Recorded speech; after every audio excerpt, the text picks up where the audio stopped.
আসসালামু আলাইকুম। এই মানুষগুলি এই যে এই সাঁকু দিয়ে পার হইতেছে দেখেন, উনি আমার চাচা ওই এই সম্পর্কে, আর আমার চাচি এই সাঁকু দিয়ে যাচ্ছে, কিরম সুন্দর লাগছে দেখেন।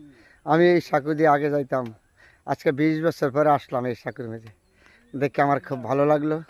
এই যে আমার এক চাচা এই সাঁকু দিয়ে পার হয়ে যাচ্ছে। এই গাংটা আমার অনেক ইতিহাস, এখানে আমি মাছ ধরেছি, গোসল করেছি, অনেক ঘোরাঘুরি, সকাল থেকে ধরে সন্ধ্যা পর্যন্ত আমি রয়ে গেছি। তাহলে আজকে আসছি পরে আমার এই ইতিহাসটা মনে রইলো। আমার চাচা এই যে এই বাঁশের সাঁকু দিয়ে পার হচ্ছে, তার জন্য আপনাদের সাথে শেয়ার করলাম। বন্ধুরা, আমার অনেক ইতিহাস আছে এইখানে, আমি বলতে পারি না। যে হয়তো আজকে শহর বন্দরে থাকি, তাই গ্রামে আমাদের আশা খুব কম পড়ে, তারপরে মনে হয় না। তাহলে আজকে আমার আবার এই ইতিহাসটা মনে হলো, তাহলে দেখলাম এই বাঁশের সাঁকু দিয়ে পার হচ্ছে। তো সবাই ভালো থাকবেন বন্ধুরা, আপনাদের সাথে শেয়ার করলাম। কত সুন্দর জায়গা। তুই আমরা কোথায় পড়ে থাকি শহর বন্দরে, এই গ্রামের মতন সুখ শান্তি আমাদের কোনো জায়গায়